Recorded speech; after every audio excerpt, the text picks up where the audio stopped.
Hello दोस्तों, स्वागत है आपका आपके पसंदीदा यूट्यूब प्लेटफॉर्म नोट्सबुक आईएएस पे।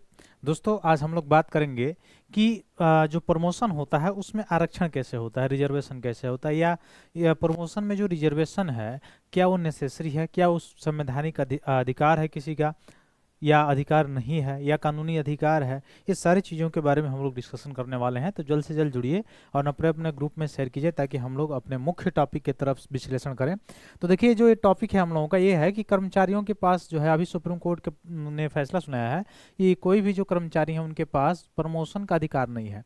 यानी प्रमोशन के लिए वो अप्लाई डायरेक्ट नहीं कर सकते, वो राज्य का विषय है, वह जो है केंद्र सरकार का विषय है, या जो सरकारें होती हैं। राज्य का मतलब ये नहीं कि केंद्र सरकार और राज्य सरकार, राज्य का मतलब आप समझ रहे हैं एज ए स्टेट, ठीक है।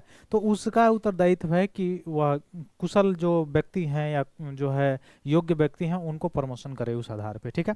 इवन इंदिरा साहनी केस जो हुआ था 1994 में, ठीक है, 1994 में हुआ था, बताएंगे आप लोग? नहीं, 1994 नहीं, 1991 या 1992 के आसपास हुआ था। एग्जैक्ट डेट अभी हमको नहीं याद आ रहा।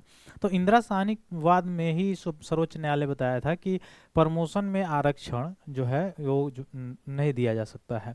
लेकिन उसके लिए गवर्नमेंट ने वो सारी चीज़ें पास भी की, क्योंकि कुशलता में इसमें कमी आती है। लेकिन उसके बावजूद भी SC ST में जो आरक्षण है उसको बहाल करके रखा हुआ गवर्नमेंट जो है अभी तक रखा हुआ है। और इसको प्रत्येक 10 वर्ष करते करते अभी भी 104वां संवैधानिक संशोधन हुआ था, उसमें भी 10 वर्ष के लिए SC ST के आरक्षण को बढ़ा दिया गया है।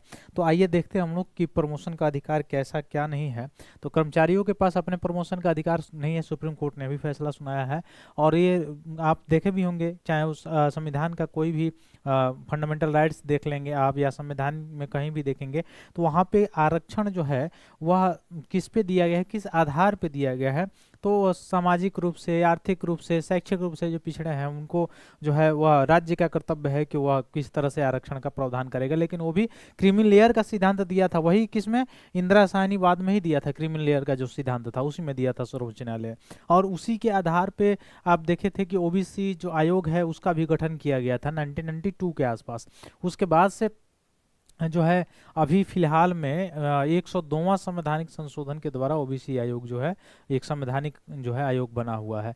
उससे पहले संवैधानिक नहीं था, उसकी स्थापना हुई थी। तो उसमें ही बताया गया था जो सर्वोच्च न्यायालय, अच्छा, उसमें आरक्षण की बात तो कब से शुरू हो जाती है, 1977 के में आप चलेंगे, 1977 1978 के आसपास।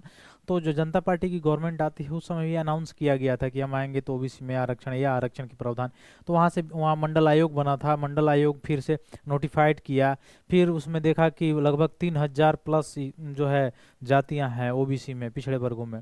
फिर उसके बाद से उनको 27% आरक्षण की बात कही गई थी। उसके बाद से गवर्नमेंट आती है नरसिंहा राव की, फिर 10% आरक्षण देते हैं आर्थिक रूप से जो पिछड़े वर्ग होते हैं उनके लिए, सामान्य वर्गों के लिए, ठीक है। वो कॉमन नहीं होता है, वह केवल और केवल होता है वो भी मतलब जनरल वालों के लिए होता है। लेकिन वह अनकॉन्स्टिट्यूशनल घोषित कर दिया जाता है, अनकॉन्स्टिट्यूशनल असंवैधानिक घोषित कर दिया जाता है सर्वोच्च न्यायालय के द्वारा, ये जो है कहते हुए कि यह 50% जो एरिया है, यानी आरक्षण का जो कोटा है उससे अधिक वाला है, उससे उसका पार्ट अधिक हो रहा था। इसलिए अभी जो EWS मिला हुआ है आरक्षण वो सभी वर्गों के लिए, केवल जनरल के नहीं है, वो कॉमन है। इसलिए वह सारी चीज़ें नहीं हो रही हैं। तो वहाँ से जाता है, इंदिरा साहनी केस होती है, उसके बाद से फैसला सुनाया जाता है, क्रीमी लेयर का सिद्धांत आता है उसी में। उसके पास अच्छा, क्रीमी लेयर आप समझ रहे होंगे, क्रीमी लेयर का मतलब मलाई, क्रीम मतलब मलाई होता है। यानी आरक्षण का लाभ अगर आप एक पीढ़ी जो है, या आरक्षण का लाभ अगर ले लिया है, फिर अगला जो है प्रमोशन में आरक्षण चाहता है, या फिर से आगे सारी चीज़ों में आरक्षण चाहता है, तो आरक्षण नहीं मिलेगा। ये क्रीमी लेयर का सिद्धांत बताता है। इवन 50% वाला सिद्धांत भी इसी में इंदिरा साहनी केस में ही कहा गया था। इवन उसके बाद से आपने देखा कि उसमें सर्वोच्च न्यायालय ने फैसला सुनाया था कि जो फर्स्ट फेज है उसमें आरक्षण का प्रावधान है, लेकिन प्रमोशन में आरक्षण नहीं मिल सकता है, इसका भी उसमें जिक्र किया गया था। तो इवन आरक्षण सभी प्रमोशन में खत्म किया गया। लेकिन क्या है, जो अलग अलग राजनीतिक कारणों के कारण जो है SC ST का उस वह वाला प्रमोशन में जो आरक्षण हो रहा था उस आरक्षण को बरकरार रखा गया, ठीक है। तो उसमें भी आप देखेंगे कि जो आरक्षण बरकरार रखा गया उसमें और सुप्रीम कोर्ट ने फैसला सुनाया कि जो है प्रमोशन में आरक्षण करने से क्या होता है, कार्य कुशलता में कमी आती है। ठीक है, तो योग्यता के आधार पे वो आरक्षण मिलना चाहिए प्रमोशन में, न कि मतलब ऐसे आरक्षण जो है मिलना चाहिए। तो आरक्षण फर्स्ट फेज की बात वो कहा था उस समय। तो इवन SC/ST का समाप्त नहीं हुआ, बाकी अनदर का इवन अभी OBC में भी 3,000 से अधिक मतलब जातियां थी। तो उसमें भी कुछ ऐसे वर्ग के लोग थे जिसको ज़्यादा आरक्षण का, यानी एक ही पीढ़ी बार बार जो है वो आरक्षण लगा। तो उसके लिए सब कैटेगराइज करने के लिए एक आयोग अभी बना हुआ था, कुछ समय पहले 2013 में बना हुआ था। आप लोग कमेंट में बताएंगे कौन सा आयोग था, रोहिणी आयोग था या कौन सा आयोग था, आप बताएंगे। ठीक है, तो ये कर्मचारियों के पास प्रमोशन का अधिकार नहीं इसमें बताया गया था, सुप्रीम कोर्ट ने के द्वारा बताया गया है कि पदोन्नति का कानूनी अधिकार इसमें नहीं है, लेकिन यदि हाँ वह योग्य है और अयोग्यता उसकी घोषित नहीं किया गया है तो उसके नाम पर विचार करना आवश्यक है, किया जा सकता है और राज्य का विषय है। ठीक है, तो याचिकाकर्ता जो है तमिलनाडु पुलिस का एक सिपाही था, उसने याचिका डाला था कि प्रमोशन के लिए। ठीक है, तो मद्रास हाई कोर्ट ने उस आदेश को चुनौती दी जिसमें उसकी पदोन्नति की मांग खारिज कर दी गई थी। तो सुप्रीम कोर्ट के पास ये गया हुआ था, सुप्रीम कोर्ट ने इसमें बताया है कि इसके 2019 की पदोन्नति सूची से बाहर रखा गया था जब उसको, तो कोर्ट ने बताया कि यह निर्णय अन्यायपूर्ण था और उसे पदोन्नति के लिए विचार किया जाना चाहिए था। ठीक है, ये सारी चीज़ें बताई गई है। अब भारतीय सेवा नियमों और न्यायालयों की व्याख्या के अनुसार अगर आप देखें तो पदोन्नति कोई मौलिक अधिकार आपका नहीं है, कोई फंडामेंटल राइट्स नहीं है, ये मैंने पहले ही बताया। यह राइट टू कंसीडर्स जो है यह एक विचार का अधिकार है, अर्थात कर्मचारी योग्य है या अयोग्य है यह विचार का विषय है, उसके नाम पर विचार किया जाना चाहिए। लेकिन चयन होना या पदोन्नति मिलना ये गारंटी नहीं है कि विचार करने पर उसको पदोन्नति मिल ही जाएगी। ठीक है, ये सारी चीज़ें हैं। फिर सुप्रीम कोर्ट का केस जो है यूनियन ऑफ इंडिया बनाम पुष्पा रानी 2008 का है। इसमें बताया गया था सुप्रीम कोर्ट के द्वारा, no employees has been fundamental और legal rights of promotion, he has only a right to be considered for the promotion. यानी किसी भी एम्प्लॉय को, कर्मचारी को फंडामेंटल राइट्स या लीगल राइट नहीं है प्रमोशन में। ठीक है, ये बताया गया था सर्वोच्च न्यायालय में।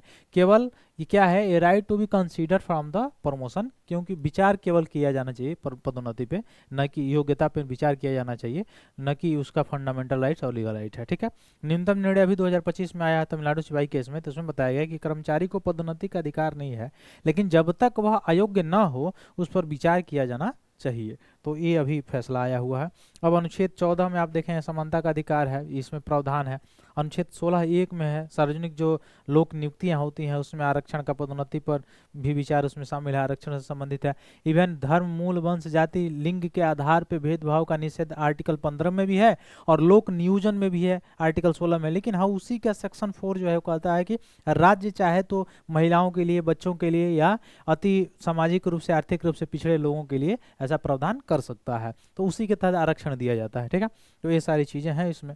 ठीक, सिद्धांत इसमें डॉक्ट्रिन्स ऑफ कंसिडेंस क्या है, डॉक्ट्रिन लेजिटिमेट एक्सपेंटेंशन के बारे में अगर आप देखेंगे तो लंबे समय तक अगर योग्यता नियमों के अनुसार पदोन्नति होती रही है, कर्मचारियों को यह आशा रखने और नैतिक अधिकार होता है। ठीक है, लेकिन मौलिक अधिकार और लीगल अधिकार नहीं है। ठीक, तो ये मुख्य रूप से न्यूज़ था। इंदिरा साहनी वाद जो है आप याद रखेंगे, और कहाँ से शुरू हुआ था जर्नी, मंडल आयोग से 1977 के बाद से, और यहाँ तक पहुँचा 1992 1993 तक जब OBC कमीशन बना। फिर OBC कमीशन का आप यहाँ तक पहुँचा सकते हैं आर्टिकल 102वां संवैधानिक संशोधन के द्वारा, जो OBC को जाके अभी हाल ही फिलहाल में उसको कुछ समय पहले संवैधानिक दर्जा दिया गया है, संवैधानिक बॉडी का दर्जा दिया गया है, यहाँ तक उसकी जर्नी रही है। ठीक है, इवन उसमें सब कैटेगराइज की बात की जा रही है, की गई थी अभी, और SC/ST में भी सब कैटेगराइज की बात की जा रही थी। ठीक है, तो फिर मिलते हैं हम लोग अपने अगले क्लास में, तब तक के लिए बहुत बहुत धन्यवाद दोस्तों, जय हिंद।